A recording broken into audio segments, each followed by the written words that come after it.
Hey guys, Pastor April here, and today I'm taking you behind the scenes on a sermon prep day. So it's a little bit of a vlog style, a little bit of behind the scenes. I'm a little nervous about doing a video like this. I've not done a video like this before. I'd much rather just talk head on to the camera, but today's gonna be a little bit different. So I'm showing you guys my process on how I put together a message. Hopefully you guys enjoy it.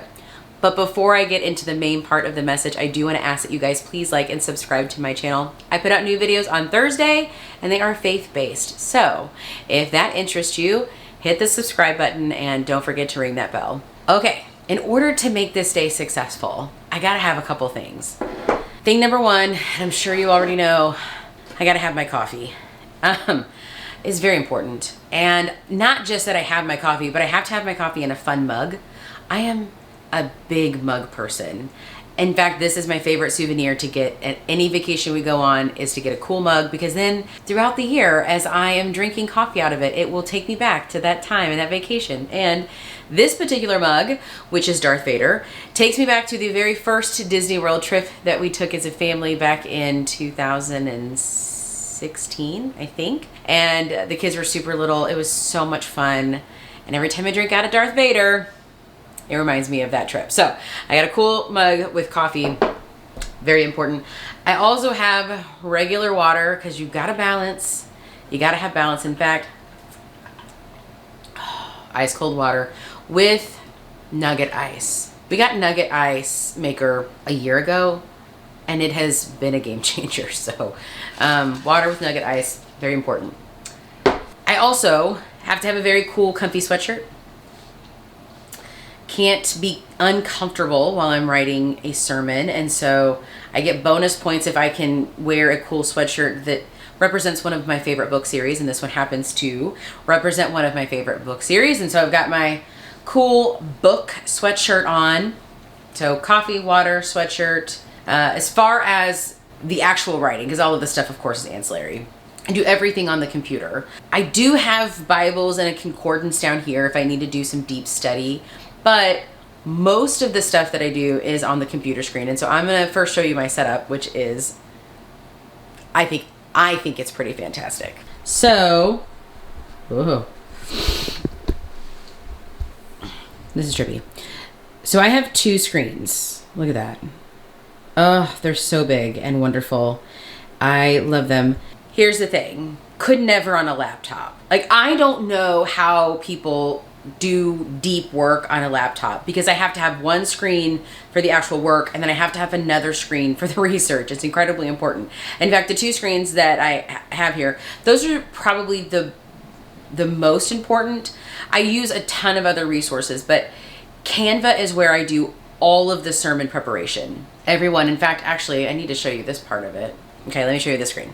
Okay, see how that Canva screen is bright pink? There's a very important reason for that.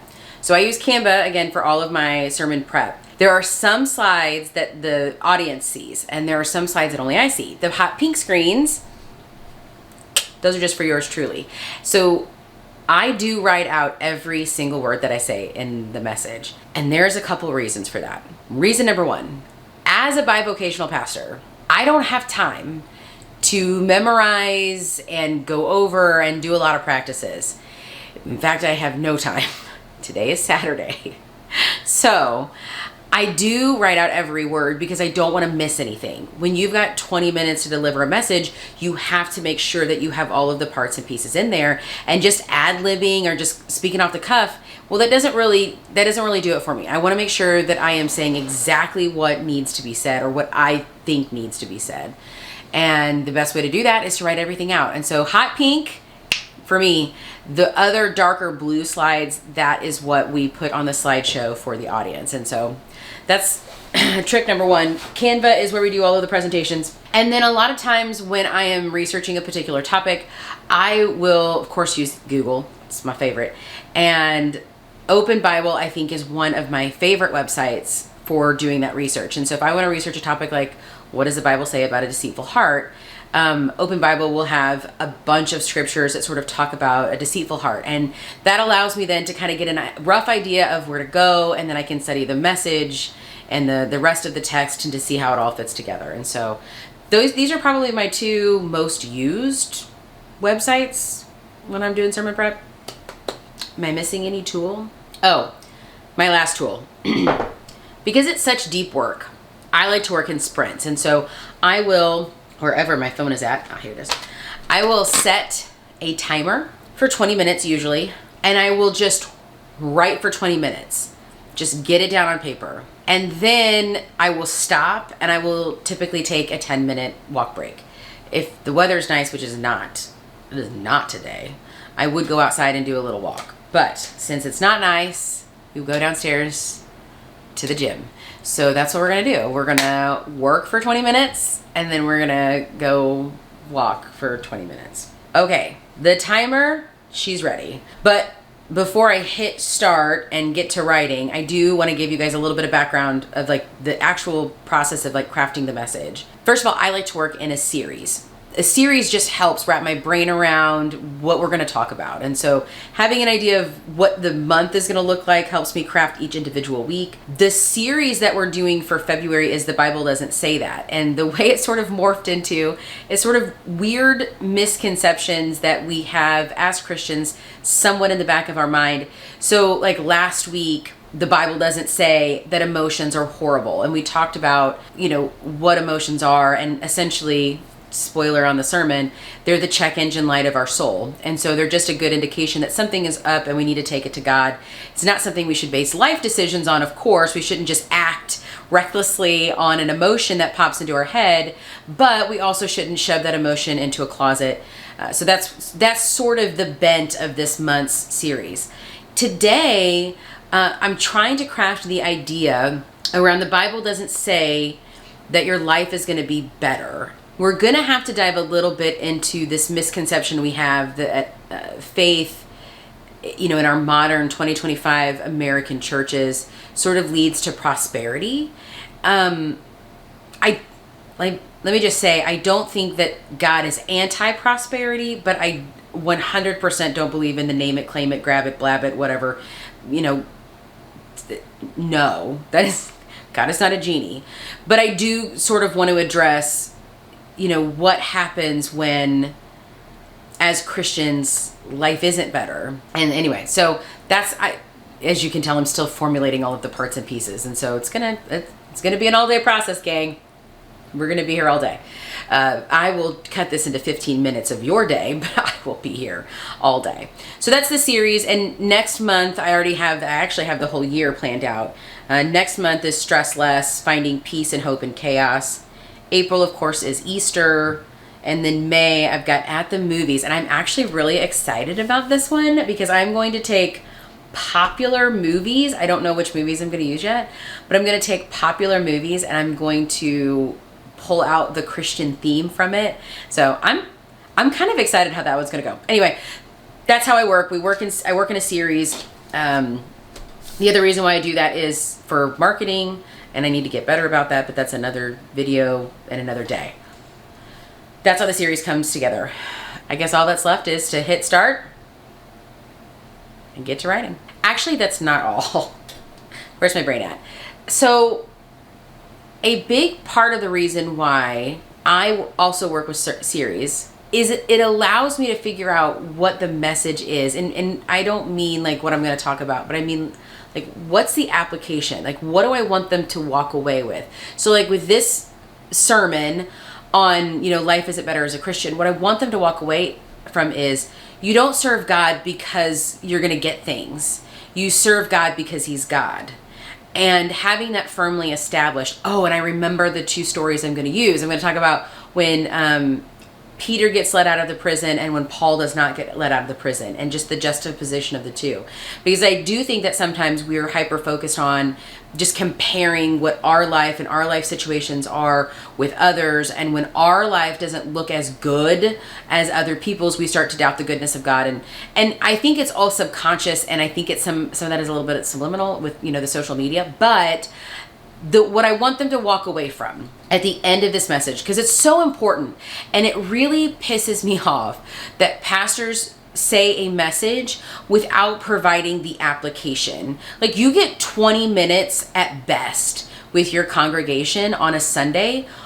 Why are you wasting that time not giving them, okay, here's what the Word of God says, and then here's how you take it and personally apply it today to your life. Like, I just think it's so incredibly important to make that connection. And so I'm not entirely sure what the action steps will be, but what I want them to leave with is encouragement that because things are off or life is really difficult or things have gone wrong, that doesn't mean that God has changed or that God doesn't love you or that you're a bad Christian, right?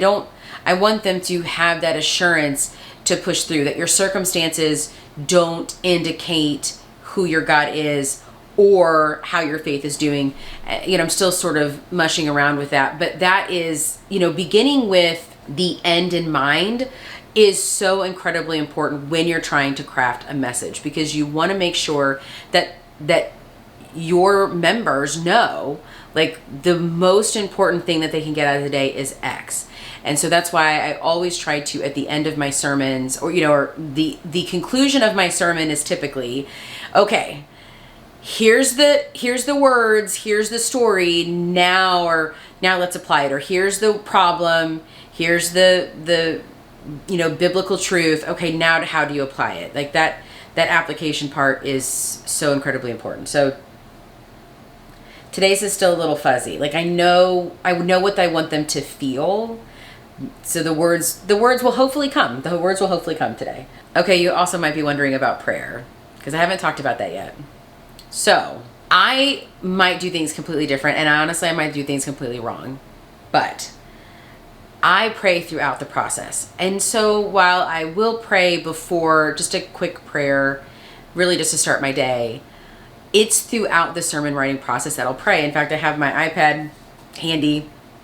I like to journal when I pray, especially over things like this. And throughout the sermon writing process, I will stop and just pray and ask God for direction and clarity and help, and just kind of, to check in, because it is hard. It is hard writing a sermon, and I cannot do it on my own. And so I've got all my tools and pieces together, and I've got my journal, because I'm going to start, by figuring out how to put all of this together, because this is a tricky one today. I know what I want to say, kind of. I know there's two stories, but I'm going to need the Holy Spirit to help me bring this one home. So that's how I handle prayer. I pray throughout. If you're a pastor and you think I'm doing that wrong, let me know. All right, let's get the first 20 minutes going.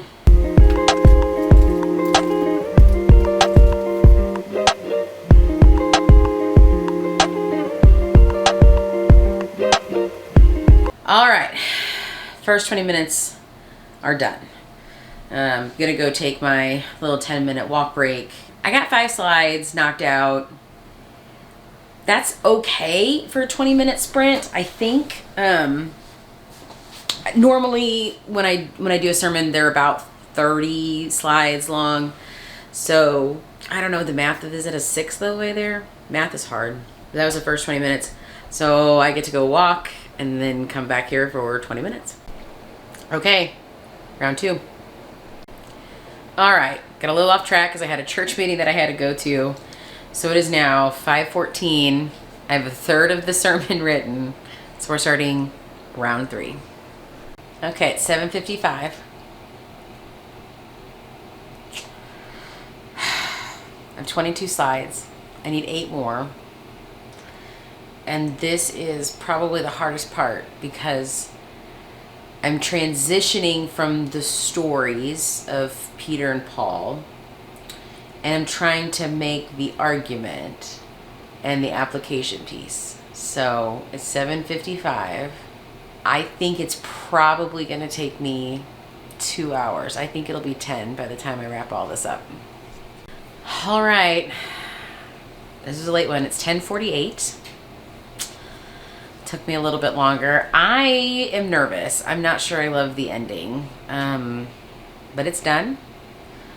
I feel like I got the application out that I wanted to get out, and hopefully made the connection that I needed to make. I guess we'll see tomorrow, but that is sort of a day in the life of making the sermon. It can be an all-day affair, especially when you have midday church things or kids things. I mean, heck, part of the reason why I'm 45 minutes behind is because my teenager, who ignores me most of the time, decided that he wanted to come sit in my office and talk with me while he was making food tonight. So I got a little bit distracted by him. So at any rate, I hope that was interesting for you guys. That was me making my sermon for the day, and hopefully it goes over well tomorrow. I'll see you guys next week.